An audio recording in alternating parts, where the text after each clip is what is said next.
Welcome to the SEO.co Search Engine Optimization Podcast. Digital marketing essentials and next-level tactics. From off-site and on-site optimization to persuasive selling and everything in between.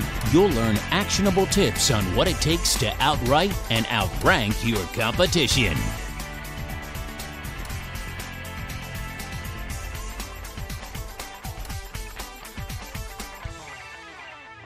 Welcome back to another episode of the SEO.co podcast. Today we're going to take a little break from SEO and ask a question. How much should my website design and development cost? So let's say you have a valuable business idea, the products and services you want to sell, and an efficient team in place. However, these days you also need to have an interactive, functional, and visual website for your venture to ensure continued growth. There were approximately 1.72 billion websites in 2019. The number continues to rise, inundating your prospective audiences with tons of data and product information. If you aren't a part of this movement, your business is going to get left behind. That's why you need to create an online presence for your business to reach customers. Your website is more than just an amalgamation of data, links, and pictures. It has to attract visitors, retain their attention, and get them to click on the purchase buttons. A website design is essential for creating this engaging and impactful website. Business website designs can range from $2,000 to $90,000, and annual maintenance costs can be from $300 to $70,000. However, these figures depend on the size and features of your website. When it comes to designing and developing a website, its scale contributes to its cost. Expect to spend anywhere from $10,000 to more than $100,000 depending on your requirements. Sometimes this can discourage business owners from investing in a new website, even though it could hugely impact its growth. There are many cost factors behind a website's design and development, which are essential to understand to select the features you want according to your website budget and scale. So let's dive into these factors. First, a domain name is like an online fingerprint that makes it unique. It allows you to be recognizable and create a distinctive brand identity. That is why purchasing and registering your domain name is the first step towards developing your website. Every website wants to stand out and have its own identity, and a domain name does that. This might suggest why there were 370.7 million registrations for a domain across all TLDs at the end of 2020's third quarter. Additionally, it also provides credibility to the site visitors who can be potential customers, enabling your brand to grow. A new domain name usually costs around $2 to $20 a year, depending on the TLD. You can also purchase a domain name that's owned by someone else, but for that, you have to get in touch with the existing owner. The price you pay for it entirely depends on the owner, and they'll take into account the history, age, and your need for the domain when setting it. Next up, Ssl Certificate.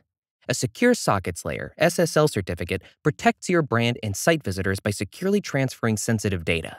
This makes it essential for the users to have a certificate displayed in the URL with the domain name.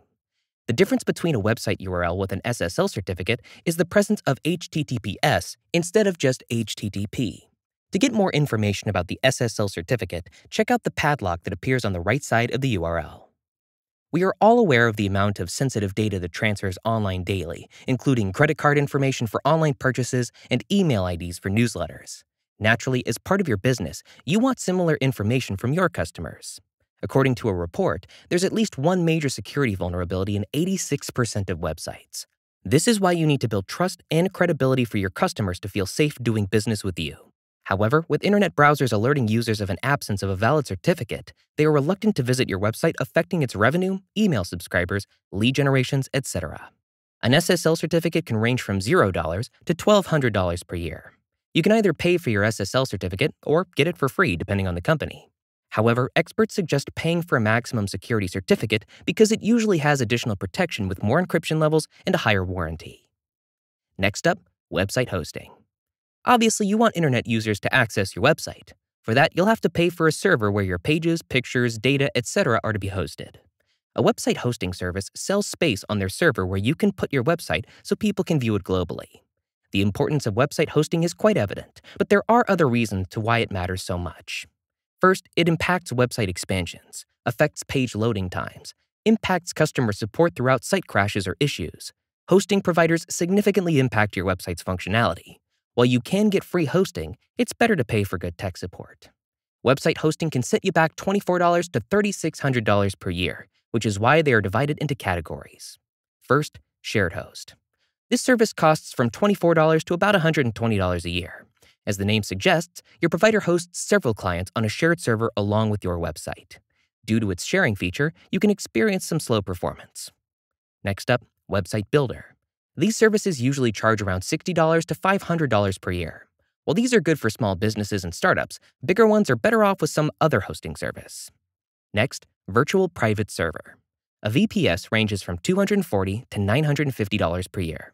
Your business shares a server, but it has complete access to the resources of numerous virtual servers.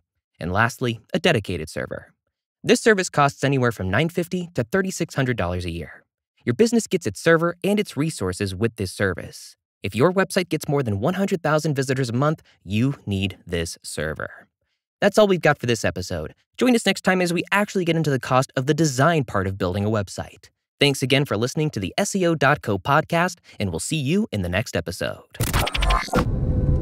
Thank you for joining us on the SEO.co podcast. We appreciate your time. Be sure to rate, review, and subscribe to the show, and visit SEO.co for more resources based on today's topic, as well as access to more podcast episodes to help you improve your site's long-term SEO success.